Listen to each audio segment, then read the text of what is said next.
আসসালামু আলাইকুম। শুরু করছি সবাইকে শুভেচ্ছা জানিয়ে আমার ঘরে আমার স্কুল অনুষ্ঠানটি। আমি আছি তোমাদের সাথে ফাতেমা বেগম সিদ্দিকী এবং আজকে আমাদের বিষয় হচ্ছে বাংলাদেশ ও বিশ্ব পরিচয়, দশম শ্রেণী, অধ্যায় 13। পাঠ শিরোনাম হচ্ছে আমাদের আজকে বাংলাদেশ সরকারের অর্থ ও ব্যাংক ব্যবস্থা। গত ক্লাসে আমরা বাংলাদেশ সরকারের অর্থ ব্যবস্থা সম্পর্কে জেনেছি, আজকে আমরা বাংলাদেশ সরকারের ব্যাংক ব্যবস্থা সম্পর্কে জানব। এবার চলো একটু শিখনফল দেখে নেই। এই পাঠ শেষে আমরা কি কি জিনিস শিখব। 1 নম্বরে দেখব বাংলাদেশে ব্যাংক ব্যবস্থা ধারণা দিতে পারবে তোমরা এবং এই ধরন ব্যাখ্যা করতে পারবে। বাণিজ্যিক ব্যাংকের কার্যাবলী বর্ণনা করতে পারবে, বাংলাদেশ ব্যাংকের কার্যাবলী বর্ণনা করতে পারবে এবং বাংলাদেশ ব্যাংক মানে হচ্ছে কেন্দ্রীয় ব্যাংকের কার্যাবলী বর্ণনা করতে পারবে। আর বাংলাদেশের দারিদ্র্য বিমোচনে ও স্বকর্মসংস্থানে বিভিন্ন ব্যাংকের ভূমিকা বর্ণনা করতে পারবে। চলো মূল পাঠে চলে যাই। প্রথমেই আমরা জানব যে ব্যাংক কি। ব্যাংক হচ্ছে জনসাধারণের অর্থ জমা রাখে এবং এই অর্থ ঋণ গ্রহীতাদের বিভিন্ন মেয়াদে প্রদান করে থাকে। এইখানে আমি জনগণের সাথে ব্যাংকের একটা সম্পর্ক তোমাদের কাছে উপস্থাপন করব।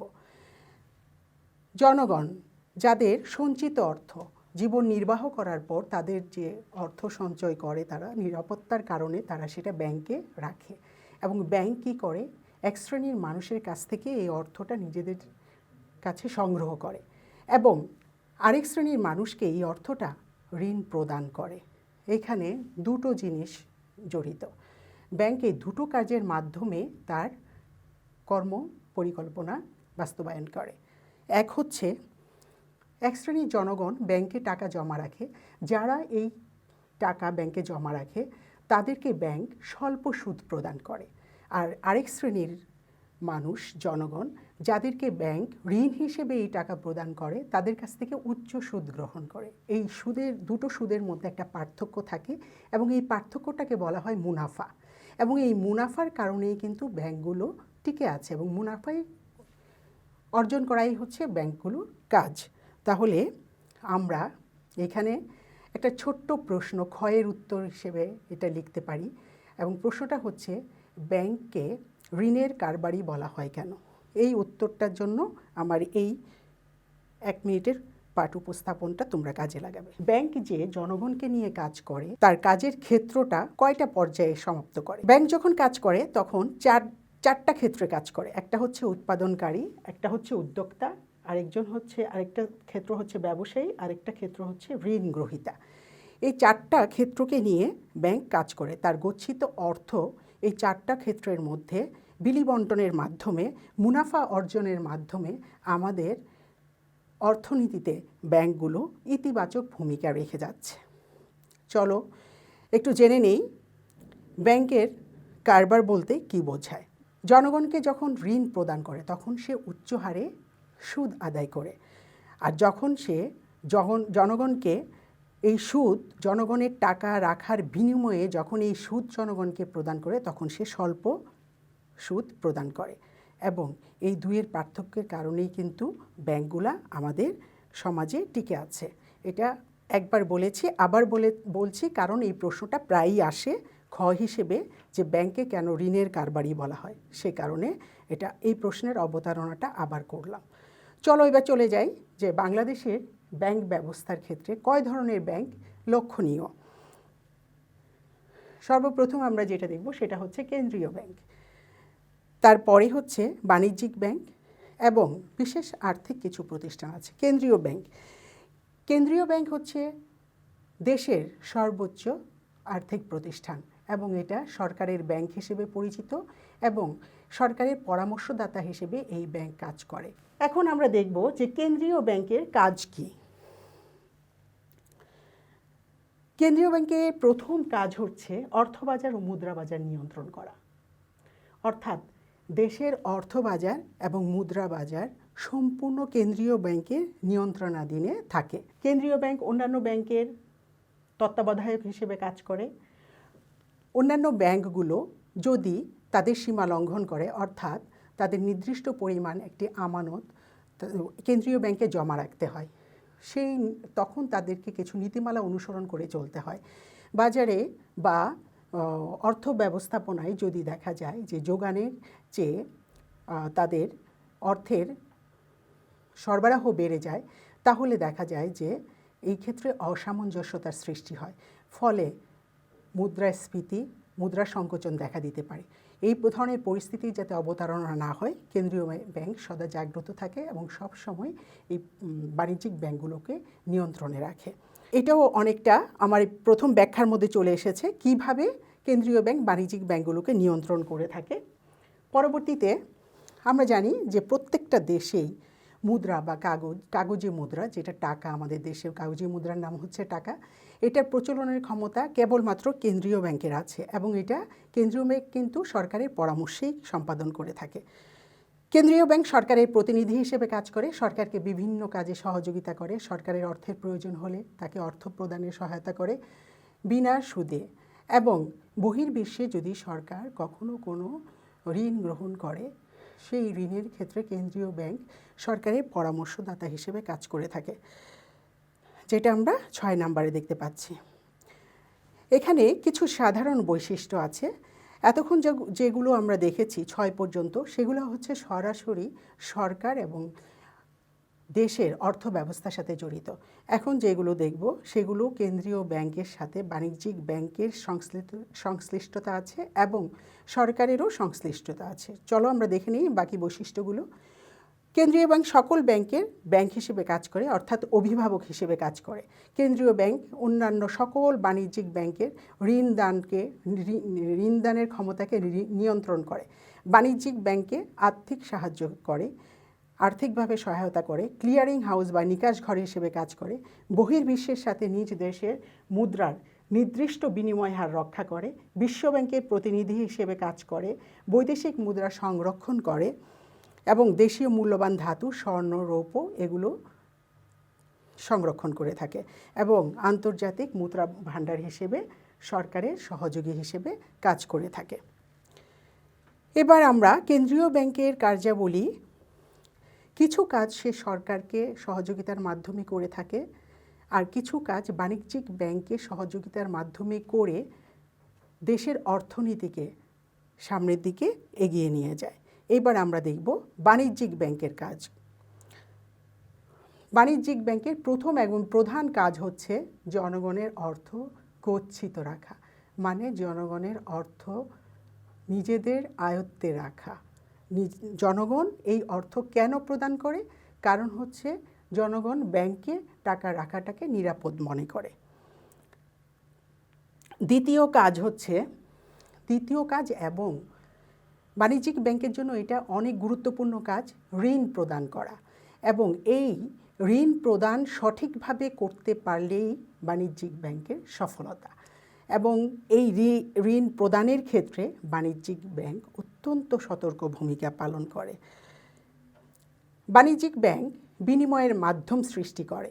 বাণিজ্যিক ব্যাংকের অন্যতম একটি গুরুত্বপূর্ণ কাজ হচ্ছে পাট্টা ধার্য করে বিনিময় বিল ভাঙিয়ে দেওয়া। অর্থাৎ গ্রাহক যখন একটি নির্দিষ্ট মেয়াদান্তে বাণিজ্যিক ব্যাংকে টাকা রাখেন, তখন তার আগেই যদি মেয়াদ উত্তীর্ণ হওয়ার আগেই যদি টাকাটার প্রয়োজন হয়, তাহলে সে ব্যাংকে এসে টাকার মালিক ব্যাংকে এসে টাকাটা গ্রহণ করতে পারে। এই ক্ষেত্রে এই বাট্টা ধার্য করে বিনিময় বিল ভাঙিয়ে দেওয়ার ক্ষেত্রে বাণিজ্যিক ব্যাংক প্রচুর মুনাফা অর্জন করে। পরবর্তী কাজ হচ্ছে অভ্যন্তরীণ ও বৈদেশিক বাণিজ্যের ক্ষেত্রে ক্রেতা ও বিক্রেতাকে সহায়তা করা। এই ক্ষেত্রে ক্রেতা বৈদেশিক বাণিজ্যের ক্ষেত্রে অর্থাৎ আমদানি এবং রপ্তানিমূলক বাণিজ্যের ক্ষেত্রে বাণিজ্যিক ব্যাংকের সহায়তা নিয়ে অগ্রসর হয় এবং এই সহায়তার ক্ষেত্রে বাণিজ্যিক ব্যাংক প্রশংসনীয় ভূমিকা পালন করে। বাণিজ্যিক ব্যাংকের অন্যতম এই দুর্মূল্যের বাজারে অন্যতম একটি গুরুত্বপূর্ণ কাজ হচ্ছে নিরাপদে এবং অত্যন্ত দ্রুততার সাথে এক স্থান থেকে আরেক স্থানে টাকা স্থানান্তর করে গ্রাহককে সেবা প্রদান করা। এবার আমরা যাব বাণিজ্যিক ব্যাংকের যে আমানত আছে সেই আমানতের ধরনটা একটু আমাদের জানতে হবে। গ্রাহক যে বা জনসাধারণ বা জনগণ বাণিজ্যিক ব্যাংকে যে টাকা গচ্ছিত রাখে বা সঞ্চিত রাখে, সেই ক্ষেত্রে বাণিজ্যিক ব্যাংক 3 ধরনের আমানতের অবতারণা করে। প্রথম হচ্ছে চলতি আমানত, দ্বিতীয় সঞ্চয়ী আমানত, তৃতীয় হচ্ছে স্থায়ী আমানত। চলতি আমানতের ক্ষেত্রে কোনো সুদ প্রদান করবে না ব্যাংক গ্রাহককে।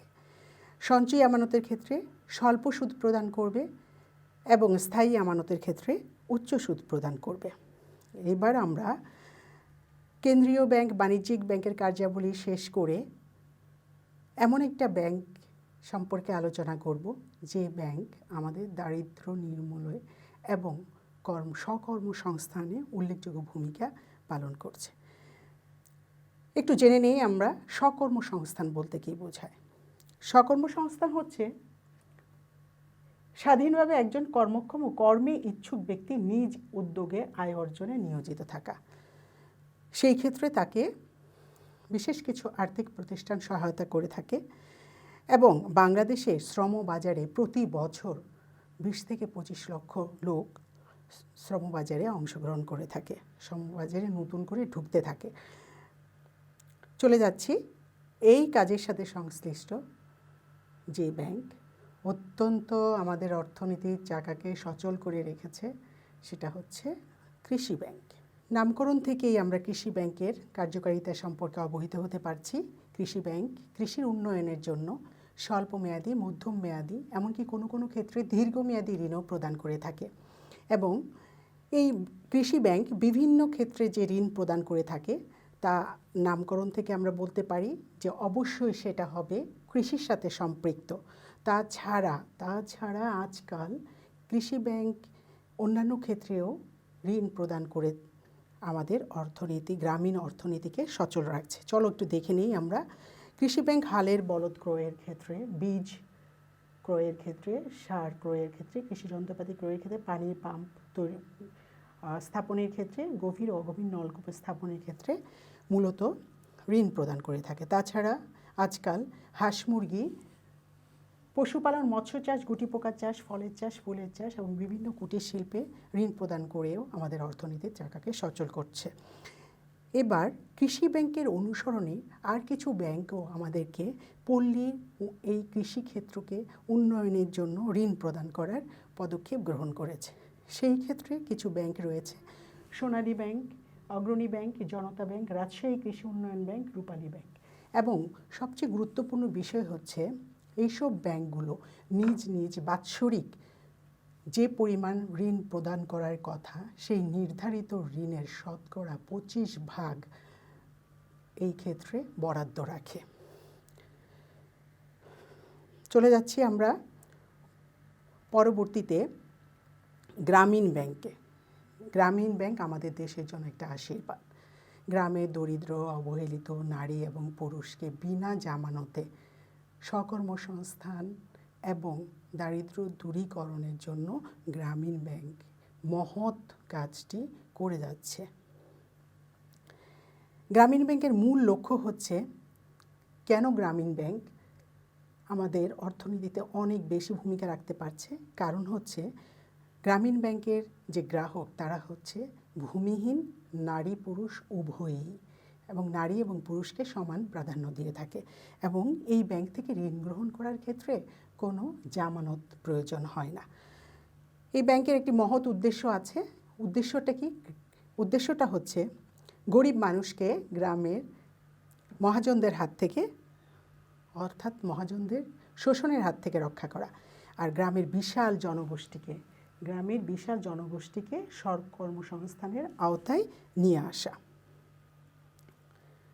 আমাদের আজকে যে পাঠের বিষয় ছিল, সেই বিষয়ে আমরা দেখেছি কি কি শিখনফল আমরা অর্জন করতে পারবো।